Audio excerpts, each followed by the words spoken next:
दोस्तों, सास सच बोल रही है अपने दोस्तों से या बहू झूठ बोल रही है अपने दोस्तों से। और तो और फ्लैट का माजरा क्या है जिस फ्लैट में बहू रानी खा पी और मौज मस्ती कर रही है, आखिर उस फ्लैट का असली ओनर है कौन। तो hello hi, welcome back to my channel earth mom Dehradun. Channel में नए हैं तो चैनल को सब्सक्राइब ज़रूर करना, वीडियो पसंद आएगी तो लाइक ज़रूर करना, कमेंट सेक्शन में कमेंट करके ज़रूर बताना कि आपको आज का रिएक्शन वीडियो कैसा लगा। तो बात करने वाले हैं अनीता जी और रवीना के लेटेस्ट कुछ कमेंट्स से रिलेटेड, जो कमेंट्स उनके खुद के बोले हुए और लिखे हुए हैं कहीं ना कहीं पे। इसी के साथ आज का रिएक्शन वीडियो शुरू करते हैं। छोटों को ढेर सारा प्यार और बड़ों को राधे राधे। तो दोस्तों, आप लोगों ने देखा होगा कि एक बकायदा टाइटल के साथ फाइनली अनीता जी ने अपने दिल की अपनी ममता जो है अपने लफ्ज़ों में बयान कर दी थी अपने व्लॉग में, जहाँ पे उन्हें ललित की बहुत ज़्यादा याद आ रही है, ललित की कमी उन्हें खल रही है और वही इमोशंस उनके व्लॉग में देखने को भी मिल रहे हैं। साथ ही साथ जब भी वो अपने इमोशंस जाहिर करती है ना, उससे दुगनी स्पीड से उनके बेटे बहू के चैनल पे जाके आशीर्वाद स्वरूप गालियाँ मिलती हैं, क्योंकि जितने लोग माँ से कनेक्ट कर पाते हैं उतने लोगों के अंदर की माँ जग जाती है और जाके वो ललित और रवीना को अनाप शनाप बोलने लग जाते हैं कॉमेंट सेक्शन में। तो इन्होंने सिर्फ अपनी याद नहीं जताई थी, साथ ही साथ इनकी याद में कुछ कंप्लेन भी थी, जो एक माँ की कंप्लेन होती है। अपने बच्चों से याद करने से ज़्यादा उन्हें ये चीज़ खल रही थी कि मेरा बच्चा वहाँ क्या कर रहा है, कैसे कर रहा है। उनके पास अपने बच्चे की अब कोई अपडेट नहीं है। एक वक्त था जिस वक्त में अगर उनका बच्चा 5-10 रुपये भी खर्च करता था तो उनकी माँ को सब पता होता था कि मेरा बच्चा क्या कर रहा है, क्या नहीं कर रहा है। और अब आज का वक्त है कि उनकी मम्मी को पता ही नहीं है कि बेटा वहाँ क्या कर रहा है, कैसे रह रहा है, कुछ भी उन्हें नहीं पता है। जो उनको सबसे ज़्यादा चीज़ परेशान कर रही है कि आखिर मेरे तक कोई भी खबर या मेरे से कोई भी परमिशन ली क्यों नहीं जा रही है। वैसे अगर देखा जाए तो परमिशन भी ली जा सकती है बाकायदा, अगर ये फैमिली एक होने का एटलीस्ट ट्राई करें। अब अगर कोई ये बोले कि बहू एक नहीं होना चाहती तो ऐसा नहीं होता। गाड़ी हमेशा 4 पहियों से ही चलती है। 4 व्हीलर होगी तो 4 पहियों से ही चलेगी। अगर एक भी पहिया डगमगाएगा तो वो गाड़ी नहीं चल सकती है।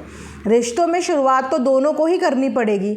अगर दोनों में से कोई एक भी ढंग से शुरुआत नहीं करता है तो वो रिश्ता नहीं चल सकता। अब हमें तो ये नहीं पता व्लॉग में सामने में देख के कि कौन चाहता है कि एक हो जाए और कौन चाहता है कि नहीं हो जाए, क्योंकि अनीता जी की भी वीडियो और कुछ बातों से ऐसा लगता है कि वो भी कहीं ना कहीं नाराज़ तो हैं, कहीं ना कहीं उनको भी इश्यूज़ हैं। और वहीं पे रवीना की भी बातों से लगता है कि कुछ ना कुछ इश्यूज़ तो चल रहे हैं। खैर, उन्होंने तो अपनी वीडियो में क्लियरली बताया है कि अभी कुछ चीज़ें हैं जो सॉल्व नहीं हुई हैं। तो जब तक वो सॉल्व नहीं होती तब तक शायद उनका दूर रहना ही अच्छा है, क्योंकि जब जब ये लोग मिले हैं तब तब कलेश हुआ है और हर कोई इंसान कलह कलेश से बचना चाहता है। तो ये तो बहू रानी ने ऑलरेडी अपनी वीडियो में बताया था। लेकिन आज बात करने वाले हैं मनाली ट्रिप को लेके। बहुत ज़्यादा हू हल्ला मच गया है मनाली ट्रिप को वापस से लेके, क्योंकि जिस वक्त मनाली ये लोग गए थे तो सारी फैमिली गई थी, विद फैमिली, है ना। और मनाली चंडीगढ़ या पंजाब से इतना दूर भी नहीं है, हिमाचल। तो वहाँ पे सबकी शिकायत यही थी कि जब आप पूरा परिवार गए थे पिकनिक मनाने टूर के लिए तो वहाँ पे आपने ललित और रवीना को लेके क्यों नहीं गए, उनको अपने साथ आप लोग क्यों नहीं लेके गए। ये सवाल बहुत पहले से हो रहा है। और प्रॉब्लम पता है क्या है कि उस सवाल का जवाब ना उस समय नहीं दिया जाता, उस बात का जवाब दिया जाता है अगले 10-15 दिन बाद। तो ये सवाल तो तब से ही उठा था, लेकिन इस सवाल का तब जवाब नहीं दिया गया। इस सवाल का जवाब अब दिया है अपने 2-3 दिन पुराने व्लॉग में अनीता जी ने, कि उन्होंने तो अपनी तरफ से अपने बेटे बहू को बोला था कि हमारे साथ चलो। पहली बार अनीता जी के मुंह से रवीना का नाम भी सुनने को मिला। अच्छा लगा सुन के कि चलिए उन्होंने नाम तो लिया, कि मैंने बोला था कि चलो, लेकिन उसके बाद उन लोगों का कुछ काम था जिसकी वजह से ललित ने आने से मना कर दिया। अब बाकायदा उन्होंने अपने व्लॉग में ये क्लियर भी करा कि ललित का कुछ काम था जिस वजह से ललित ने आने से मना कर दिया। साफ साफ उनकी स्टेटमेंट समझ में आ रही है। लेकिन फिर भी कुछ लोगों ने जाके सीधा ललित और रवीना के ऊपर फोड़ दिया पूरा का पूरा बम, कि तुम्हारी मम्मी तुम्हें इतना याद कर रही हैं, तुमको मनाली ट्रिप के लिए बुलाया, तुम लोग गए नहीं, तुम ऐसे तुम वैसे। और तो और रवीना को ये तक बोल दिया कि तंत्र मंत्र करा हुआ है ललित पे। इस तरीके की बातें हो रही हैं भैया, तंत्र मंत्र तक बात आ गई है कि अगर एक पति पत्नी साथ रहते हैं, लव मैरिज के बाद वो लोग अपनी घर गृहस्थी बसाने की कोशिश कर रहे हैं, तो इसका मतलब लड़की ने तंत्र मंत्र कर दिया। क्यों भाई, लड़का तंत्र मंत्र नहीं कर सकता? अगर तंत्र मंत्र का इल्ज़ाम तुम लड़की पे ही लगा सकते हो तो लड़के पे भी तो लगा सकते हो। देखा जाए तो उस लड़की को शादी करने के बाद कौन सा बहुत बड़ा सुख मिल गया, या उसे ऐसा क्या मिल गया? ना तो शादी धूमधाम से हुई, ना उसे बहू का वो दर्जा मिला, ना उसे बहू का वो मान सम्मान मिला, ना एक बहू को जो चीज़ें मिलती हैं वो मिला, तो उसको तो कुछ भी नहीं मिला। इनफैक्ट जो वो ले रहे हैं वो भी खुद ले रहे हैं, उन्हें तो कुछ मिला ही नहीं। तो किस बात का लोभ लालच था उस लड़की को? तंत्र मंत्र करके उस लड़की ने क्या हासिल कर लिया? एक लाइफ पार्टनर उसे मिल गया, उस लाइफ पार्टनर के भरोसे वो अपनी ज़िंदगी चला रही है, उसके अलावा तो उसने कुछ भी नहीं किया। लोभ लालची होती तो सबसे पहले प्यार मोहब्बत करके, सब चीज़ें सहन करके, बर्दाश्त करके वहाँ पे जाके बैठ जाती, अगर नेम फेम या लोभ लालच होता। लोभ लालच नहीं है, शायद इसीलिए तो सेपरेट रह रही है। लोभ लालच नहीं है, इसीलिए अलग रहने का डिसीज़न लिया है। लोभ लालच वाले बंदे इंडिपेंडेंट अपनी मेहनत पे करने का डिसीज़न नहीं लेते हैं, वो सीधा डिपेंड हो जाती है वहाँ पे जाके कि अब तो मैं घर की बहू बन गई हूँ, मानो चाहे ना मानो, ऑफिशियली शादी कर ली है, अब तो हम आ गए और अब तो हमें पालो, है ना। लेकिन उन्होंने ये डिसीज़न नहीं लिया, इसका मतलब लोभ लालच का तो कहीं पे बात ही नहीं है। और तंत्र मंत्र की बात तो दूर ही कर दो, पता नहीं कैसे कैसे कमेंट्स यहाँ पे लोग कर लेते हैं। तो उसके बाद जब मनाली वाली बात पे अनीता जी ने ये सारी बातें बोली, तो वहाँ से जैसे कि मैंने बोला, रवीना के कमेंट सेक्शन में लोग बहुत सारे कमेंट करके चले गए, जहाँ पे उन्हें बोलने लगे कि माँ बाप से मिलने नहीं दे रही है, भाई बहनों से ललित को मिलने नहीं दे रही है, उन्होंने तो इसको बुलाया था कि मनाली चलो, लेकिन इसी ने मना किया होगा, पर्टिकुलरली रवीना ने मना किया जाने से, और इसकी वजह से बेचारा ललित भी अपने मम्मी पापा से मिलने नहीं जा पा रहा है। अब कोई इंसान एक बार इग्नोर करेगा, 2 बार इग्नोर करेगा, कितनी बार चीज़ें इग्नोर करेगा अपने लिए ना।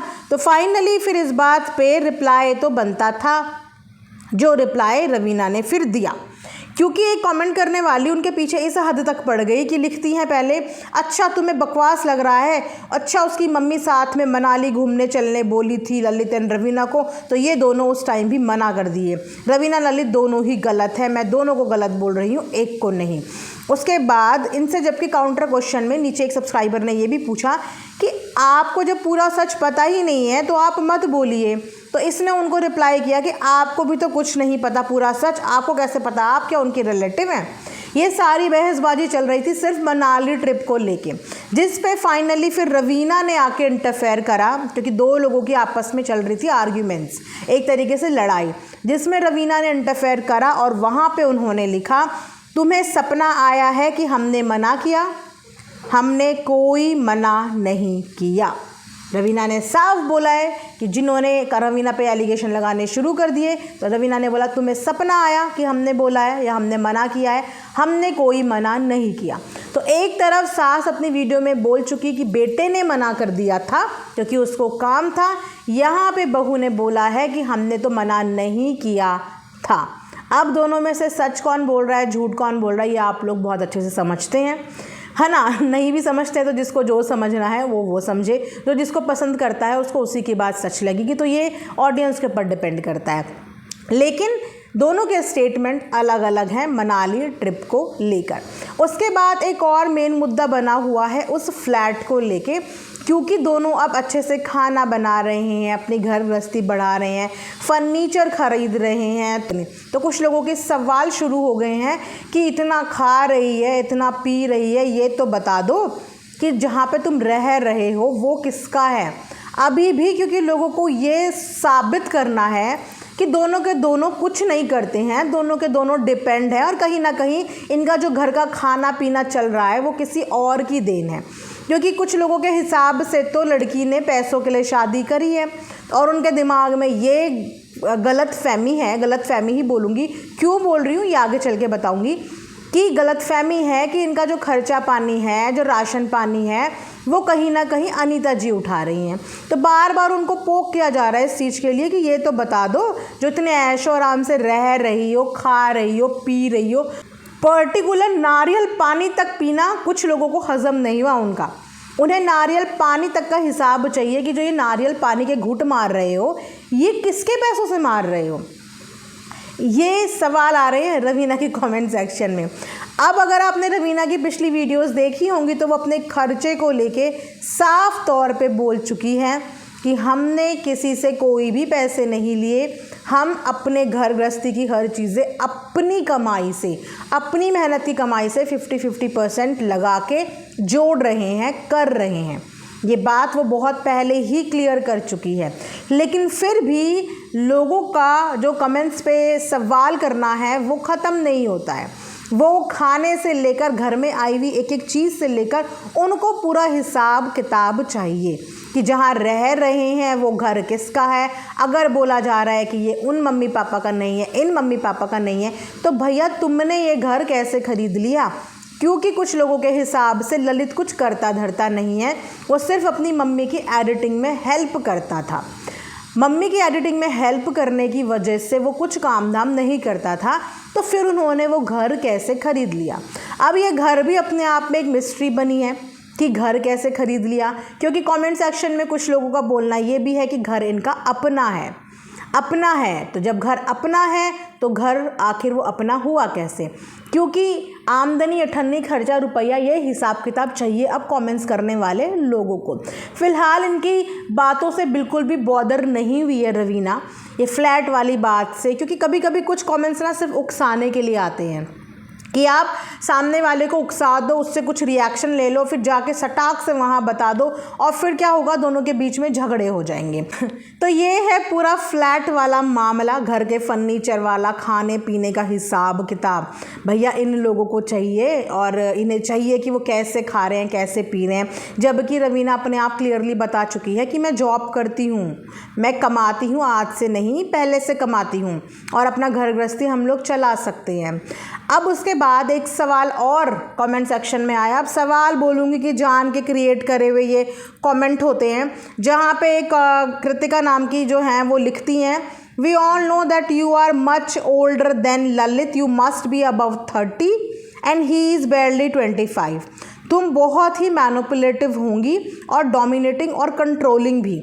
You must be convincing him to not go to bloody pathetic lady. हो ऐसा लग रहा है कि कृतिका के लफ्ज़ों में कोई और ही बोल रहा है, जिन्हें रवीना से बहुत ज़्यादा प्रॉब्लम है। क्योंकि पैथेटिक लेडी, अभी तो आपने उस लेडी को ढंग से जाना ही नहीं है, वो लेडी तो अभी खुल के सामने आई ही नहीं है, अभी तो किसी ने देखा ही नहीं है, तो वो पैथेटिक लेडी कैसे हो गई? ये पैथेटिक वर्ड तभी कोई इंसान किसी के लिए यूज़ करता है, या तो वो उसको पर्सनली बहुत अच्छे से जानता है, या फिर वो कहीं ना कहीं उससे नफ़रत करता है। तो रवीना से नफ़रत करने का आपका रीज़न क्या है, ये समझ में नहीं आया कि आपने उनको पैथेटिक लेडी बोल दिया। उनकी एज को लेके पॉइंट आउट किया कि इनके हिसाब से रवीना जो है वो 30+ होंगी फॉर श्योर, एंड ललित है 25+। तो एज कुछ नहीं मिला तो एज का हवाला दे के टारगेट करने की कोशिश की जा रही है। और ये टारगेट करने वाले लोग कौन हैं? जो व्लॉग ना देखते हुए, उनको आगे की सीख ना देते हुए इस तरीके की बातें उठाना चाहते हैं। क्योंकि जितनी भी अच्छी ऑडियंस है, न्यूट्रल ऑडियंस है, वो रवीना और ललित को समझाती हैं वीडियोस के नीचे, व्लॉग के नीचे, ब्लेसिंग्स देती हैं। लेकिन इन्होंने एक तो पैथेटिक लेडी बोला है, ऊपर से उनको उनकी उम्र याद दिलाई है। तो उनको तो शायद उनकी उम्र ऑलरेडी पता है, आपके गैस करने से कुछ भी नहीं होता, उनको उनकी उम्र ऑलरेडी पता है। और सब कुछ बड़ा हो छोटा हो, ये जानते बूझते ही ललित और दोनों ने एक दूसरे से शादी करी होगी। अगर ललित 25 साल का भी है अकॉर्डिंग टू यू, तो ही इज़ मैच्योर इनफ कि वो अपनी ज़िंदगी के डिसीज़न ले सकता है, इतना मैच्योर वो है। ठीक है, तो उन्होंने अगर अपनी ज़िंदगी के डिसीज़न अपने आप लिए हैं, अपनी लाइफ के डिसीज़न, और खुश भी हैं, रिश्ता निभा भी रहे हैं, घर गृहस्थी को चलाने की कोशिश भी कर रहे हैं, तो उसमें एज का हवाला देके इस चीज़ को आप इस तरीके से पेश नहीं कर सकते। ये एक गलत वे है। आप किसी के रिश्ते को जानबूझ के गलत डायरेक्शन में ले जाने की कोशिश कर रहे हो। इस चीज़ पे भी रवीना का रिप्लाई आया है और उन्होंने साफ तौर पे अच्छे लफ्ज़ों में इनको समझाया है। Then you should mind your own business, he is not a kid any more, You also look too judgmental towards other without even knowing them. I can see your manners too. Kindly mind your language. Still, Raveena ने ये बताया कि आप अपने बारे में ध्यान दीजिए, अपनी लैंग्वेज पे ध्यान दीजिए, आप ठीक से बात नहीं कर रहे हो। उनको मैनर्स सिखाने की कोशिश करी है। अगर ये रवीना को पैथेटिक बोल रही हैं तो मैं आप में से बहुत सारे लोगों से पूछना चाहूँगी कि आपने कभी रवीना का पैथेटिक बिहेव देखा? उसको तो अभी तक व्लॉगिंग में, वीडियोस में ढंग से बात अपनी रखनी नहीं आती। ऐसा लगता है कि उनके गले से आवाज़ भी बाहर नहीं आ पा रही है।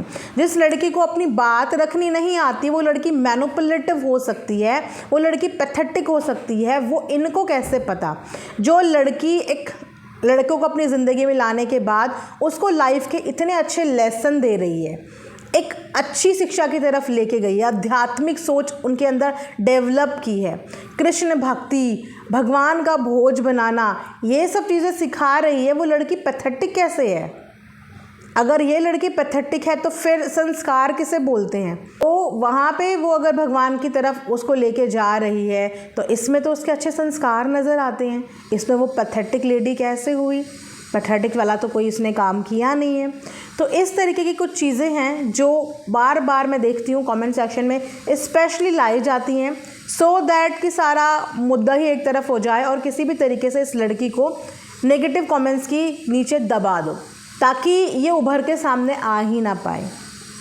अब रही बात इनकी घर गृहस्थी चलाने की, तो अगर Lalit if in case according to the commentators ये वो कुछ करता नहीं है, अगर वो कुछ नहीं कर पाया है अपनी लाइफ में, तो इसका ज़िम्मेदार कौन है?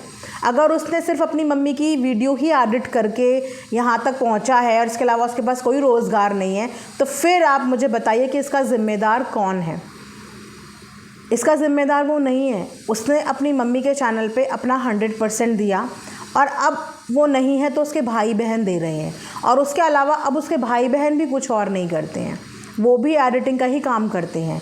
कल की डेट में अगर लकी की भी शादी होती है तो उसका जॉब क्या बताया जाएगा?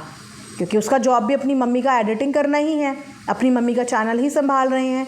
तो इसमें गलती बच्चों की नहीं है, क्योंकि बच्चे तो अपनी मम्मी का चैनल संभाल रहे हैं, उस पर काम कर रहे हैं, वो उनकी सोर्स ऑफ इनकम है, लेकिन उनके पास उनकी कुछ इंडिविजुअल पर्सनालिटी नहीं है, इंडिपेंडेंट कोई इनकम नहीं है। वो अपनी मम्मी के इनकम पे हमेशा डिपेंड रहेंगे अनटिल अनलेस वो अपना खुद का पर्सनल कुछ नहीं शुरू कर देते। तो इस चीज़ में गलती बच्चों की नहीं है, इस चीज़ में पेरेंट्स को उन्हें समझाना चाहिए कि सोशल मीडिया कोई लाइफ टाइम इनकम का ज़रिया नहीं है। बहुत सारे इन्फ्लुएंसर्स आप देख रहे होंगे कि सोशल मीडिया के साथ साथ अपना एक साइड बिजनेस, साइड काम भी शुरू करते हैं, और यहाँ पे एक ही चैनल के पीछे घर के पूरे सदस्य लगे हैं। देखा जाए तो इंडिपेंडेंट इनकम किसी की भी नहीं है, किसी की भी इंडिपेंडेंट नहीं है, लेकिन होनी चाहिए। घर का एक बेटा होने के नाते, एक लड़के होने के नाते इन लोगों की भी एक इंडिपेंडेंट इनकम होनी चाहिए, क्योंकि इनकी भी कल को घर गृहस्थी बढ़ेगी, घर गृहस्थी बढ़ेगी, डिपेंडेंसी नहीं रहेगी अपनी चीज़ को लेके। आज ललित पे उंगलियां उठ रही हैं कि ललित करता क्या है, अपनी मम्मी की एडिटिंग करी, उसने अपनी ज़िंदगी के इतने साल अपनी मम्मी की एडिटिंग में निकाल दिए। अगर वो वहाँ नहीं निकालता तो वो अपना कुछ करियर कर रहा, अपना जॉब का काम करता, लेकिन उसने अपनी ज़िंदगी के वो साल अपनी मम्मी के काम में कंट्रीब्यूशन दिया, और आज उसको बदले में ये सुनने को मिल रहा है कि तुम्हारे पास कुछ काम ही नहीं है। कल को बाकी के बच्चों को भी ये सुनने को मिल सकता है कि तुम्हारे पास कुछ काम ही नहीं है। तो मम्मी का काम भी काम ही था, अपना समझ के ही सारे बच्चे इस वक्त अपनी मम्मी के चैनल पे काम कर रहे हैं, लेकिन जो कि बाद में फिर रीज़न बन सकते हैं। आज ललित को सुनने को मिला है, कल औरों को भी सुनने को मिल सकता है। तो आई थिंक बेटों को इस चीज़ के साथ साथ अपने पैरों पे भी खड़ा होना बहुत ज़रूरी है आज की डेट में। प्लीज़ आप लोग इस बारे में ज़रूर बताना कि आपको कैसा लगा, क्या मैंने सही बोला कि लड़कों को अपने पैरों पे खड़ा होना बहुत ज़्यादा ज़रूरी होता है एक टाइम पे आके, क्योंकि आज जिन चीज़ों को ललित सफ़र कर रहा है, कल को उन चीज़ों को और लोग भी सफ़र कर सकते हैं। ये था मेरा आज का एक रिएक्शन वीडियो। आई होप कि आप लोगों को पसंद आया होगा। पसंद आया होगा तो फटाफट से कमेंट सेक्शन में जाके ढेर सारे कमेंट्स करिए, वीडियो को लाइक कीजिए। मिलेंगे नेक्स्ट वीडियो में, तब तक अपना ध्यान रखना। Thanks for watching earth mom Dehradun.